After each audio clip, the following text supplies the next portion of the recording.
ही का तमाम ये संबोधिमाल है, कैसा ही रंगो रूप है, पैसा ही माल है।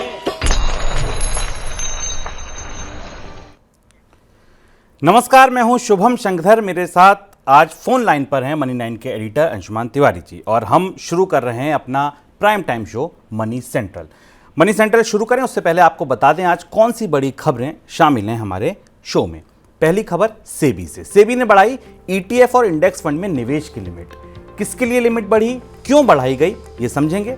महंगे टेलीकॉम टैरिफ से सरकार ने किया किनारा। सरकार ने दो टूक कहा, कंपनियां बढ़ा रही हैं, हम कुछ नहीं कर सकते। ट्राई के आदेश से बैंक क्यों परेशान, क्या आदेश दिया, बैंकों की क्या दुविधा है, ये समझेंगे। इसके बाद बड़ी खबर, आरबीआई को बैंकों में किस बात की चिंता, बासमती पर खड़ा हुआ नया बखेड़ा और एसएमई आईपीओ पर सेबी की सख्ती। ये तीन आज की दिन की बड़ी खबर होंगी। खबरें कुछ और भी हैं, कुछ झटपट हैं, उन सब पर भी हम चर्चा करेंगे। शुरुआत पहली ईटीएफ खबर के साथ।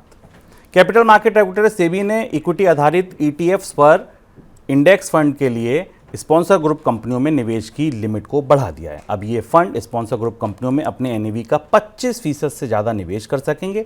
अभी तक इस निवेश की लिमिट पर 25% की कैपिंग थी। सेबी की तरफ से मंगलवार को इस सिलसिले में अधिसूचना जारी कर दी गई है। सर, क्यों बढ़ाई गई ये लिमिट? सेबी का फैसला ईटीएफ निवेशकों के लिए महत्वपूर्ण है। ईटीएफ में निवेश करने वाले लोगों को पता होगा कि ईटीएफ को स्पॉन्सर करने वाली कंपनी होती है, जिसको स्पॉन्सर कहा जाता है। वो कोई वित्तीय संस्था हो सकती है, बैंक हो सकते हैं। भारत में बहुत सारी financial institution, asset management companies और बैंक ईटीएफ स्पॉन्सर करते हैं। मौजूदा नियमों के तहत यह था कि कोई भी कंपनी, कोई भी ईटीएफ अपना जो उनके पास इन्वेस्टमेंट फंड है उससे 25% से ज्यादा ग्रुप की कंपनियों में नहीं लगा सकता है। क्योंकि इससे बाजार में लेवल प्लेइंग फील्ड नहीं बन रही थी, क्योंकि जो इंडिपेंडेंट ईटीएफ है जिनकी उनके पास स्पॉन्सर कंपनीज नहीं होती वो ज्यादा निवेश कर पाते हैं। और इसलिए जो सेबी ने मंगलवार को नोटिफिकेशन जारी किया है उसमें नियम बदल दिए हैं और उनको बदलते हुए ईटीएफ और इंडेक्स फंड को लिस्टेड सिक्योरिटी किसी भी ग्रुप कंपनी की जो स्पॉन्सर कंपनी उसकी में 25% से ज्यादा निवेश करने की छूट है, लेकिन 35% की ओवरऑल कैपिंग रहेगी एक्सपोजर पे जो स्पॉन्सर की ग्रुप कंपनी है। जैसे मान लीजिए अगर कोई बैंक का उसके है, उसकी 2-3 अलग अलग कंपनियां बाजार में लिस्टेड हैं, या कोई बड़ा औद्योगिक घराना है वो अगर कोई ईटीएफ चला रहा है और उसकी 2-3 कंपनियां लिस्टेड हैं, तो 35% की अधिकतम सीमा रहेगी निवेश करने के लिए।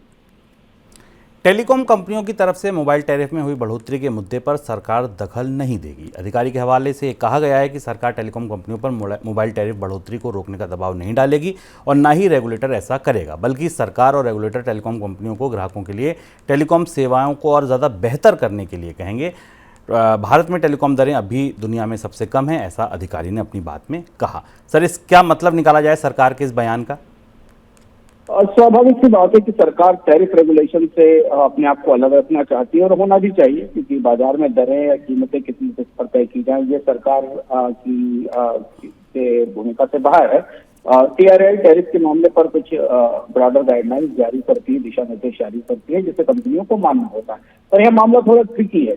मामला इसलिए थोड़ा पेचीदा है क्योंकि भारतीय बाजार, टेलीकॉम बाजार प्रतिस्पर्धा का बाजार नहीं है, डोगोली का बाजार है, दो कंपनियों के दबदबे का बाजार है।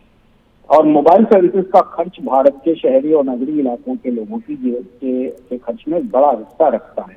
और तीसरी महत्वपूर्ण बात यह है कि मोबाइल कंपनियों की लागत में बड़ा हिस्सा सरकार की तरफ से बेचे गए स्पेक्ट्रम का है, उसकी लागत का है।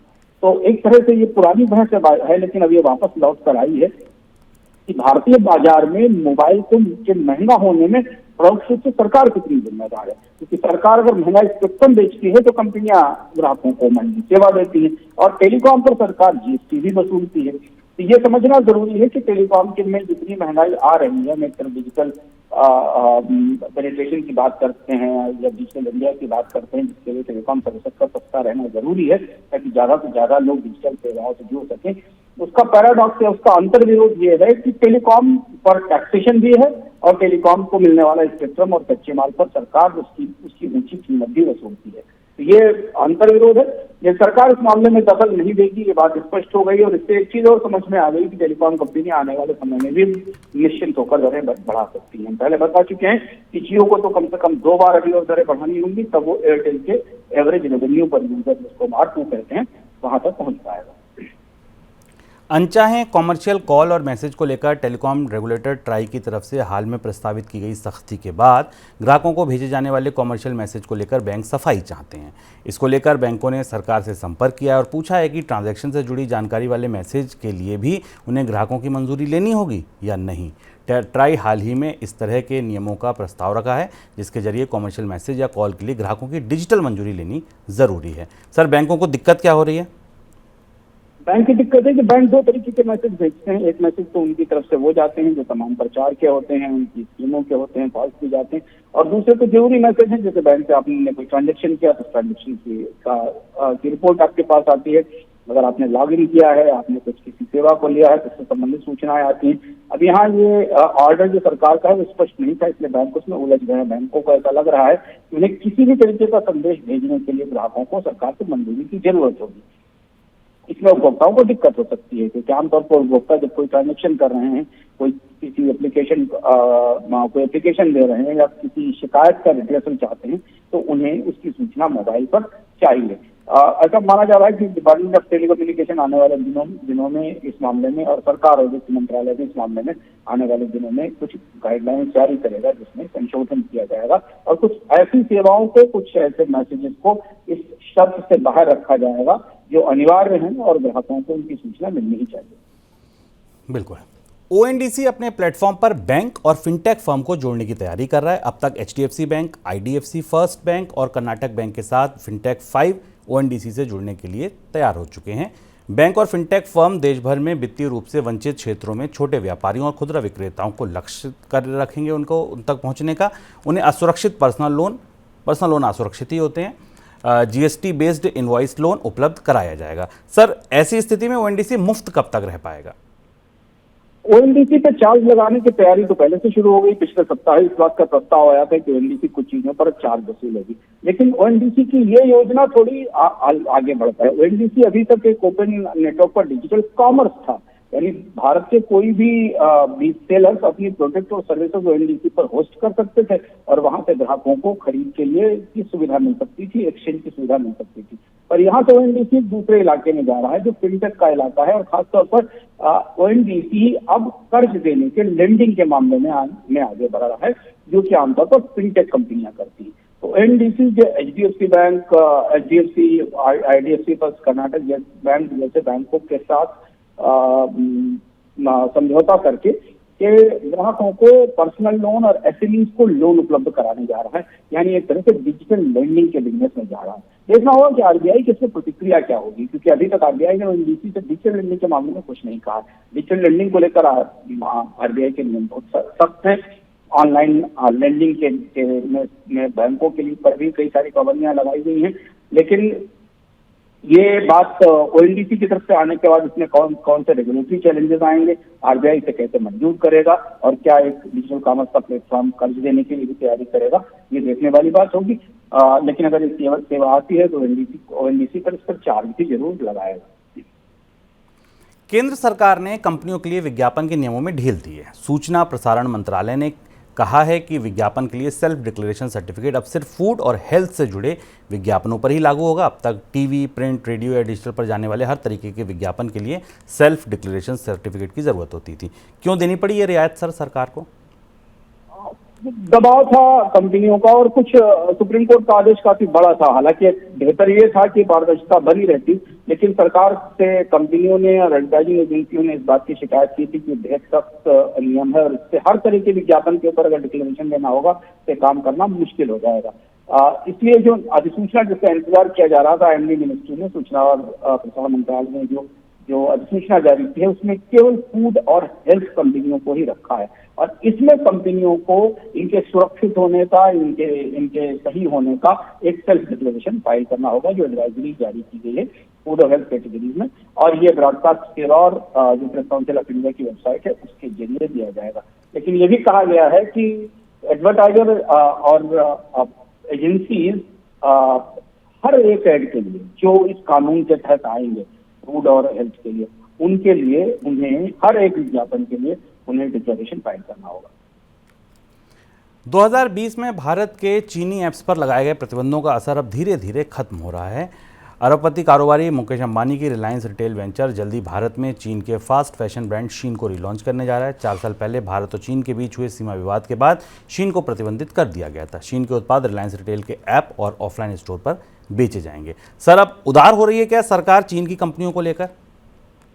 लगातार लगभग प्रति सप्ताह हम ऐसी खबरें देख रहे हैं जहां चीन को लेकर अब लौट कर आई सरकार का आग्रह है, सुरक्षा संबंधी आग्रह और जो कूटनीतिक आग्रह है वो कमजोर पड़ रहे हैं या हट रहे हैं। जैसे हमने शुरुआत में देखा कि चीनी कंपनियों को निवेश की इजाजत के लिए जो प्रश्न होता है उसको रिव्यू किया जा रहा था, इसका चीनी कंपनियों को वीजा की इजाजत दी गई और शीन का फैसला तो इससे पहले हो गया था। और अब मोबाइल एप्लीकेशन के तौर पर शीन भारत में सक्रिय होगा क्योंकि रिलायंस रिटेल वेंचर के साथ इसका करार पहले हो चुका है और अब ये कंपनी ये चीन की सबसे बड़ी गारमेंट रिटेलर है। ये कंपनी रिलायंस के साथ भारतीय बाजार में अपने कपड़े बेचेगी और ऐसा माना जा रहा है कि इसका लॉन्च इसी साल किसी समय हो सकता है जब हम चीन के एक मशहूर शीन ब्रांड के उत्पादों को भारत में देख पाएंगे और इसके साथ शायद इसके बाद अन्य चीनी कंपनियों के लिए भी मोबाइल एप्लीकेशन बेस्ड सर्विसेज और प्रोडक्ट लॉन्च करने का रास्ता खुल सकता है। आगे बढ़ते हैं दिन की सबसे बड़ी खबरों की तरफ।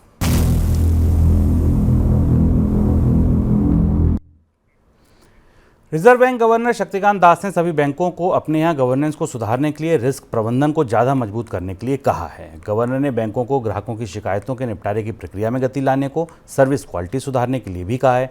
बैंकों ने मैनेजिंग डायरेक्टर और सीईओज के साथ हुई बैठक के दौरान ये निर्देश दिए हैं। सर, क्या सबसे ज़्यादा चिंता है किस बात की आरबीआई को बैंकों के भीतर? 2-3 चिंताएं शुभम आरबीआई के टॉप ऑफ द माइंड में या सबसे ऊपर वरीयता पर दिखाई दे रही है।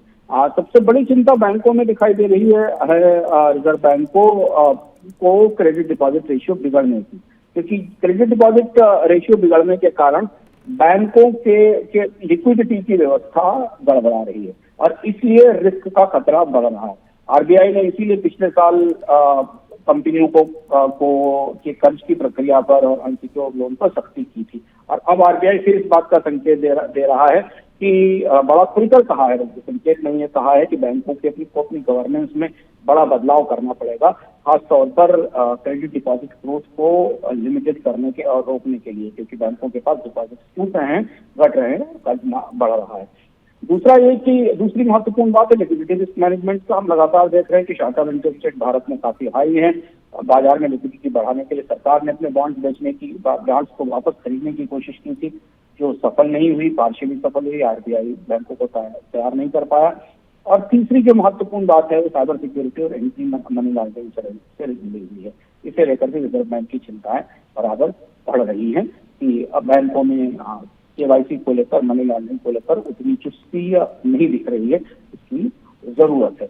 अनसिक्योर्ड रिटेल लेंडिंग तो बराबर एक मुद्दा बना ही हुआ है, जिस पर आज भी इस बैठक में भी शक्तिकांत दास ने जो मैनेजिंग डायरेक्टर और सीईओ के साथ थी बैंक के, उसमें इसकी तरफ इशारा किया है। थर्ड पार्टी रिस्क और डिजिटल फ्रॉड्स और साइबर सिक्योरिटी, ये सबसे बड़ा संदर्भ है रिजर्व बैंक का। और ऐसा लगा इस संबोधन के बाद, क्योंकि आरबीआई गवर्नर इस मामले में बैंकों की प्रगति से बहुत संतुष्ट नहीं दिखाई दिए कि साइबर सिक्योरिटी, मनी लॉन्ड्रिंग और डिजिटल फ्रॉड को लेकर बैंक बहुत सक्रियता से आगे बढ़ रहे हैं। कैपिटल मार्केट रेगुलेटर सेबी ने एसएमई कंपनियों के आईपीओ पर प्राइस कंट्रोल कैपिंग लगा दी है। लिस्टिंग के दिन शेयर पर 90% का प्राइस कंट्रोल कैप लागू रहेगा। एसएमई कंपनियों की भारी प्रीमियम पर हो रही लिस्टिंग की वजह से ऐसी आशंका बढ़ गई कि इन कंपनियों में सट्टेबाजी हो रही है, जिसे ध्यान में रखते हुए यह फैसला लिया गया। सर, क्या शक है सेबी को, क्यों रोक लगाई गई और ये जो रोक लगाई गई इसका क्या असर आप देख रहे हैं? ये अपने तरीके का पहला फैसला है जब कंपनियों के आईपीओ पर प्री ओपन सेशन में 90% की कैप लगा दी गई। प्री ओपन सेशन आमतौर पर ऐसा होता नहीं है, लेकिन एसएमई कंपनियों में जो बबल बन रहा है, उनके आईपीओ में जो सट्टेबाजी हो रही है, उसकी वजह दिखाई दे रही है। प्री ओपन सेशन का मतलब है कि तत्काल इशू लिस्ट होने से पहले जो बाजार में ट्रेडिंग होती है उसमें प्राइस को बड़ा बिल्ड किया जाता है और उसके बाद जो मशहूर शेयर आईपीओ की जो मशहूर तकनीक है और तरीका है बाजार में पैसा कमाने का, वो लिस्टिंग गेन्स होते हैं। तो आमतौर पर कुछ निवेशक प्राइस को बिल्ड करते हैं और उसके बाद इसे लिस्टिंग के समय बेचकर फायदा निकालने की कोशिश करते हैं। और इसलिए ये 90% की कैपिंग लगा दी गई कि इससे ऊपर आईपीओ का प्राइस नहीं जाएगा, क्योंकि सेबी चेयरमैन माधवीपुरी बुच ने कहा था कि स्पष्ट रूप से कहा था पहली बार कि एसएमई सेगमेंट में प्राइस मैनिपुलेशन हो रहा है, यानी जानबूझकर आईपीओ के प्राइस बढ़ाए जा रहे हैं, और इस दिशा में पहला कदम है। लेकिन पहला ही नहीं होगा, क्योंकि यहाँ से शुरुआत हो रही है, ये जानना जरूरी है, यहाँ से सेबी की तरफ से शुरुआत हो रही है एसएमई आईपीओ का शिकंजा कसने की और सख्त करने की। इसलिए अगर कोई भी कंपनी का प्राइस प्री ओपन सेशन में 90% से ज्यादा ऊपर जाता है, उसकी लिस्टिंग से शायद मुश्किल में पड़ जाएगी। न्यूजीलैंड ने भारतीय बासमती चावल को जियोग्राफिकल आइडेंटिफिकेशन टैग यानी जीआई टैग देने से इनकार कर दिया है। न्यूजीलैंड के इंटेलेक्चुअल प्रॉपर्टी ऑफिस का कहना है कि बासमती चावल का उत्पादन भारत के बाहर भी होता है, ऐसे में भारतीय बासमती को जीआई टैग नहीं दिया जा सका। इससे पहले जनवरी 2023 में ऑस्ट्रेलिया ने भी भारतीय बासमती को जीआई टैग देने से इनकार किया था। सर, फिर विवादों में फंस गया। देखिए, ऑस्ट्रेलिया के साथ विवादों फंस गया, जिसके साथ भारत का फ्री ट्रेड एग्रीमेंट है, और फ्री ट्रेड एग्रीमेंट के तमाम चल चलावे के बाद भी भारत अपनी सबसे महत्वपूर्ण किस्म को, सबसे बड़े निर्यात को और चावल की ब्रांडिंग को ऑस्ट्रेलिया में स्वीकार नहीं करा पाया। जब ऑस्ट्रेलिया ने रद्द किया था तो इस बात की पूरी संभावना थी कि ओशिनिया रीजन का दूसरा बड़ा देश न्यूजीलैंड भी इसे नकार देगा। और अब इन दो बड़ी अर्थव्यवस्थाओं में खासतौर से ऑस्ट्रेलिया से नकारे जाने के बाद पूरी दुनिया में बासमती एक्सक्लूसिवली भारत का है, यानी विशेष रूप से भारत का है, और इसका ज्योग्राफिकल इंडिकेटर जो किसी भौगोलिक रूप से विशिष्ट उत्पाद या विशिष्ट फसल बनाता है किसी देश के लिए, भारत के लिए, ये दावा अब दोबारा कमजोर पड़ गया है। इससे पहले एक लंबी लड़ाई भारत ने लड़ी थी अंतर्राष्ट्रीय मंचों पर इस भारत बासमती को जीआई का टैग या ज्योग्राफिकल इंडिकेटर का टैग दिलवाने के लिए, लेकिन अब फिर नए सिरे से ये फाइलें खुल गई हैं। भारत में agriculture food process food export development authority APEDA इसे देखती है और जीआई रजिस्ट्रेशन को फॉलो करती है।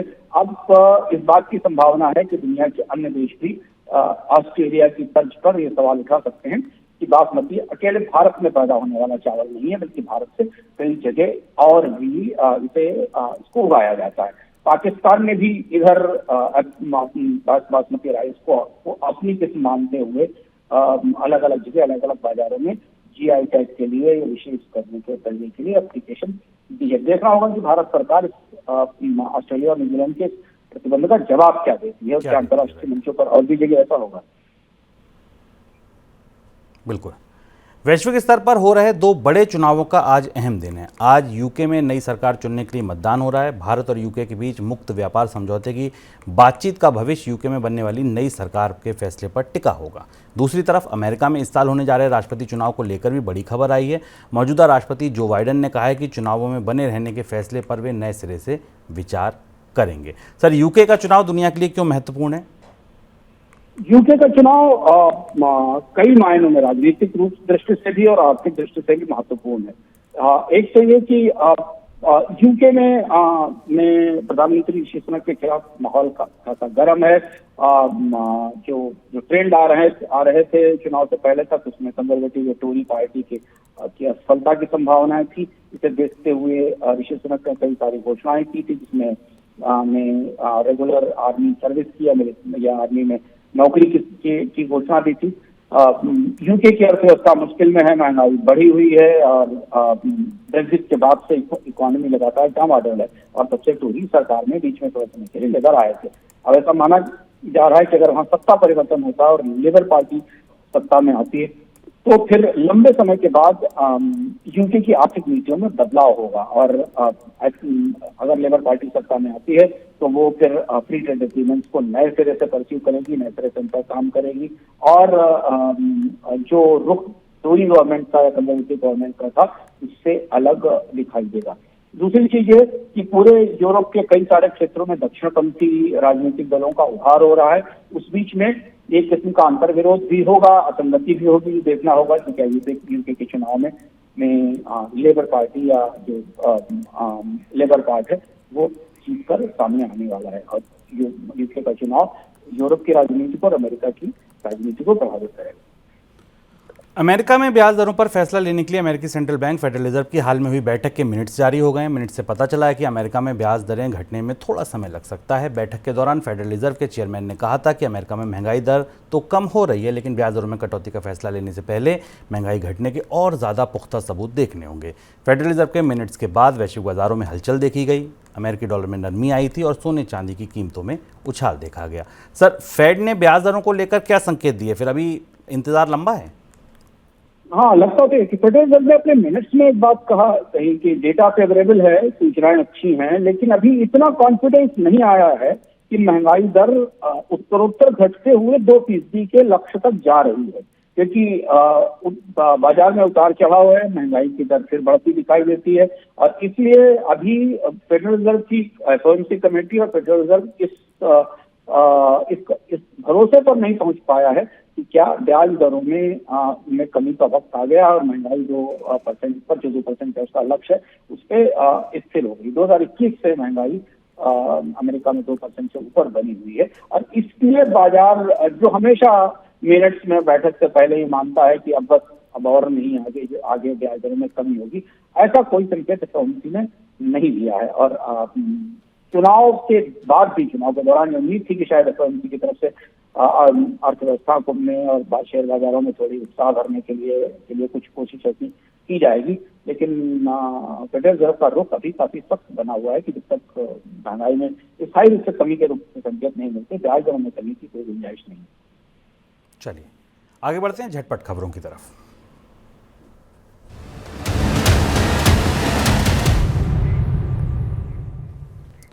कुमार मंगलम बिरला की UltraTech cement Orient cement limited को खरीदने के लिए बातचीत कर रही है। अल्ट्राटेक सीमेंट साउथ और वेस्ट इंडिया के मार्केट में अपनी उपस्थिति मजबूत बनाकर अदानी सीमेंट से मिलने वाली चुनौती का मुकाबला करना चाहती है। हाल ही में अल्ट्राटेक सीमेंट ने इंडिया सीमेंट में 23% हिस्सेदारी भी खरीदी है।